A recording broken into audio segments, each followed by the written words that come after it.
Good afternoon, I'm Steve Hensley. First at 4, the 46th Hillbilly Days Festival kicked off this morning in downtown Pikeville, signaling the beginning of festival season here in the mountains. WYMT's Buddy Forbes is live in Pikeville with more on day one. Buddy? Yeah, Steve, we are here on 2nd Street, just outside of our Big Sandy Bureau, a spot you know well, as people keep pouring in for those familiar festival favorites. Last year was a record high attendance for the beloved festival, and organizers hope to see a similar turnout this year. The streets are lined with food and fun, but the festival is about more than kinfolk and kicking back. It is about the kids. We treat about probably about 10,000 children a year with different kinds of disabilities, cleft palate, any kind of muscular skeletal diseases, scoliosis. Champion says it is always a great time to come out for a good cause, and the weather today is perfect for that. In Pikeville, Buddy Forbes, WYMT Mountain News. All right, Buddy, thank you. Look forward to joining you downtown Pikeville tomorrow. We'll have much more from the festival throughout the evening, and if you are in Pikeville, make sure to stop by our guest weather booth on the corner of 2nd and Division Streets.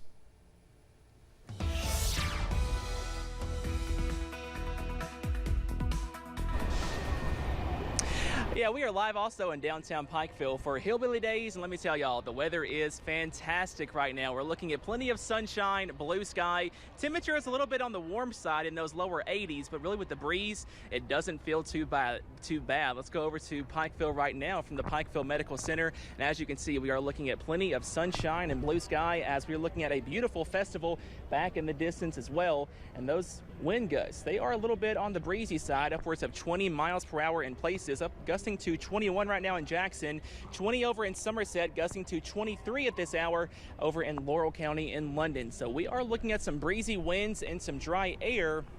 So that is setting the stage for possibly some increased fire danger, especially along and west of Highway 15 over the Cumberland Valley, also into places north of the Mountain Parkway. Watching out for possibly some fire danger, so please be sure that you are aware of that and that you are not burning, because that could easily spread out of control with the dry air that we are seeing. Temperatures, though, they will continue to fall into those upper 60s and lower 70s into the evening hours. So if you have any plans to come out to the festival, we are looking to stay in pretty good shape. Steve, we have much more coming up in Maine weather in just a few minutes.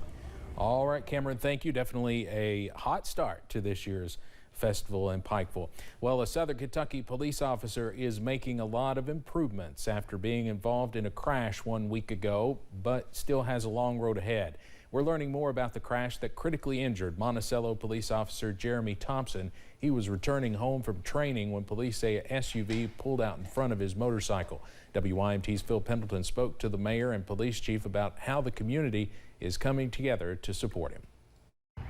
A week ago today, Officer Jeremy Thompson was coming home after attending training in London. He was involved in a collision on his motorcycle, thrown from that vehicle onto the pavement, suffered numerous injuries, broken bones, internal injuries.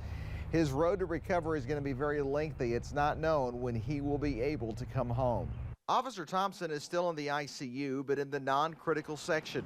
He's had a recent surgery, and they are hopeful that he can be transferred to a local hospital soon. In the meantime, his community is working to help him. A GoFundMe is raising money to help him and his family that are not able to work and are incurring a lot of travel and other expenses between Monticello and Lexington. Chief Joey Hoover says Thompson is the type of hard-working officer who takes serve and protect very seriously. Jeremy's the type that does things not for recognition. I have found out in the past year, he and his wife have bought coats for a couple individuals that needed it. He has helped people with food. He has helped people in other ways. In addition to that GoFundMe, there is also going to be numerous fundraisers. There'll be a luncheon tomorrow here in the downtown area of Monticello, where they will accept donations that will go to the family. In Wayne County, Phil Pendleton, now back to you. Phil, thank you. Monticello's mayor says Officer Thompson was wearing a helmet and believes that saved his life. A group of high school students from Ohio are helping clean homes in Breathitt County. Grant Career Center Superintendent Mike Perry says they connected with the local flood relief group Love Your Neighbor Kentucky. He says this is their way of helping those that need it.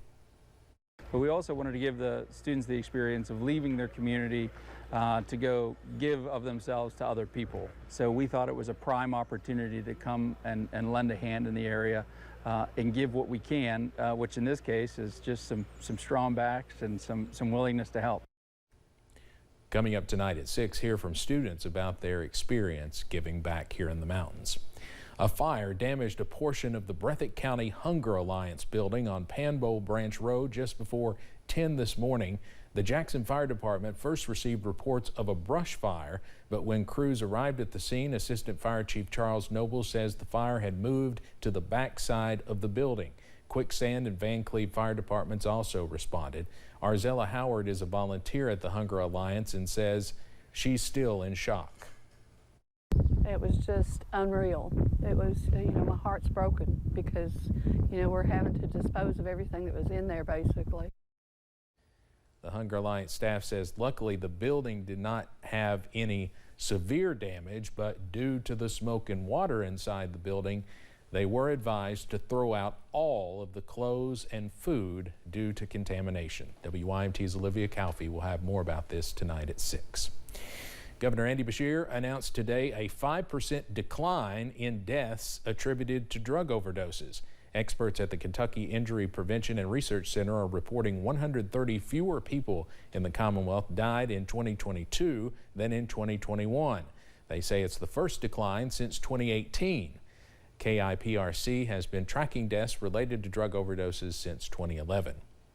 Crews have spent the day on the scene of a train derailment in Illinois. CSX says 13 cars derailed in Blue Island last night. No hazardous materials were spilled at the scene and no injuries were reported. Several vehicles parked near the track were crushed by the toppled train cars. CSX says safety is its top priority and it's working to clear the crossings impacted by the incident. The National Transportation Safety Board is investigating. In North Carolina, the first and only Women's Holocaust Memorial has opened in Greensboro. On December 15, 1941, thousands of Jewish women and children were taken to a women's prison in Latvia. They were forced to strip to their undergarments and then shot in groups of 10. The women of the Shoah organization who spearheaded the project said the memorial also has a multimedia component that allows visitors to scan QR codes and listen to stories from survivors and children of survivors of the Holocaust. The women of the Shoah hopes this work will honor the resilience and strength of women. The monument was unveiled Tuesday. And in the Middle East, residents of Sudan's capital reported renewed heavy gunfire today. This as thousands tried to get away from fighting that has killed many civilians before the holiday marking the end of the holy month of Ramadan. Sudan's Rapid Support Forces leader tells Al Jazeera TV that he was ready to implement a truce, but will not sit down with the country's army chief, calling him a criminal.